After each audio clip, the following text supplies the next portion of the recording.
আজি আমি ওলাই আহিছোঁ গোটৰ মিটিঙলৈ। ইফালে এখেদানীয়ে চাওকচোন পুৰা নাক খুজাই আছে, পুৰা চিন্তাত হৈ আছে। কাৰণ বছৰটো পাৰ হৈ নতুন বছৰ সোমালে যিহেতু, সেইটো কাৰণে গোটেই প্ৰচিডিঙত কিবা লিখা হোৱা নাই। সেইটো কাৰণে আজি ওলাই আহিছোঁ। প্ৰচিডিংখিনি মোৰ হাততে থাকে বাৰু। আজি ওলাই মেলি আহিছোঁ, অলপমান দেৰিকৈ বোলে মিটিং বহিব, তাকে আমি ওলাই আহিছোঁ বাৰু। বাকীখিনি ভিতৰতে সোমাই আছে, আমি আৰু দুইজনীয়ে ৰ'দতে বহি আছোঁ।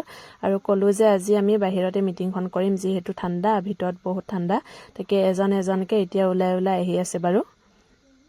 তাৰপাছত আমি এতিয়া বাহিৰতে মিটিংখন কৰিলোঁ। ইফালে প্ৰচিডিঙৰ অৱস্থা একদমবাৰে বেয়া হৈ গৈছে, যিহেতু বহুতখিনি ইয়াত লিখিবলগীয়া আছে আজি। এতিয়া আমি চব বহিছোঁ মিটিংখন আৰম্ভ কৰিবলৈ। পইচাও বাৰু ইমান নাই, 5,000 টকাহে আছে। তাৰপাছত আহি পালোঁ ঘৰলৈ। বমা সিহঁতে আহিছে, সিহঁতৰ কাৰণে চাহ বনাইছোঁ আৰু পিঠা বনাই আছোঁ। যিহেতু একদম শেষৰ বিহুটো খাবলৈ আহিছে বমা সিহঁতে, আৰু মই ধুনীয়াকৈ বনাই দিছিলোঁ। পিঠাগুড়ি আছিলে বাৰু, তাকে ধুনীয়াকৈ এতিয়া মই পিঠা বনাই দিছোঁ।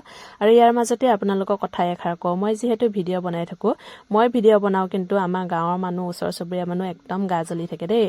গা জ্বলি থাকে যে একদমবাৰে বহুতখিনিয়ে গা জ্বলি থাকে সিহঁতৰ। মই ভিডিঅ' বনাওঁ, মোৰ মোবাইলত এৰোঁ, আৰু সিহঁতৰ গা জ্বলি থাকে। কি কাৰণে গা জ্বলে মই কিন্তু নাজানো। একদমবাৰে মোৰ ভিডিঅ'খিনি দেখা পালে সিহঁতক খং উঠে নে কি নাজানো, কিন্তু মোৰ ভিডিঅ' বেয়া হ'ব পাৰে, কিন্তু মই সেয়া নাজানো। কিন্তু মোৰ মনৰ চখটো মই শেষ কৰিবলৈহে মই ভিডিঅ' বনাইছোঁ, কিন্তু মই টকা পাবলৈ, কিবা পাবলৈ মই ভিডিঅ' বনা নাই। সেইটো কাৰণে মোৰ মনৰ চখটো শেষ হ'ব লাগে, ইমানেই। আৰু গাঁৱৰ মানুহে কিন্তু বদনামটো ওলায়ে থাকে, গম পায়ে, যিহেতু অলপমান মানে উন্নতি হোৱা দেখিব নোৱাৰে। যদিহে আপুনি হাঁহি থাকে ক'ব এজনী ইমান হাঁহি থাকে, যদি কান্দি থাকে কয় এজনী ইমান কান্দি থাকে, একদমবাৰে দেখিবলৈ মন নাযায়, ইমান দুখেচৰি, এনেকুৱা বুলি ক'ব। যদিহে তই মনে মনে থাক, তেতিয়া ক'ব এইজনী নিবু কি মান নিদিয়ে, ইয়াৰ ওচৰত যাব মন নাযায়, ওচৰতে গ'লেও মান নিদিয়ে ক'ব। আৰু ধুনীয়াকৈ কাপোৰ পিন্ধি সাজি কাচি গ'লে এইজনী ষ্টাইলিনী, চাওকচোন একদমবাৰে পূৰা সাজি কাচি ওলাই গৈছে, এনেকুৱা বুলি ক'ব। আৰু ঘৰত যদি তই লেতেৰে থাক বা ষ্টাইল নকৰ, এইজনীৰ ওচৰত যাবলৈ মন নাযায়, একদম লেতেৰিকৈ থাকে ক'ব। মানে মানুহৰ জীৱনটো শান্তিয়ে নাই চাওকচোন। গাঁৱৰ মানুহে যে একদম মানুহক মানে পূৰা অশান্তিত থাকিবলৈ, জীয়াই থাকিবলৈ দিয়ে। সেইটো কাৰণে গাঁৱৰ মানুহৰ কথা কেতিয়াও শুনিব নালাগে, নিজৰ মতে চলিব লাগে। গাঁৱৰ মানুহে মোক খোৱা নাই, গাঁৱৰ মানুহে মোক পিন্ধা নাই, মোৰ মানুহজনে খুৱাইছে, মোৰ মানুহজনে পিন্ধাইছে। সেইটো কাৰণে গাঁৱৰ মানে মানুহৰ কথা শুনিবই নালাগে।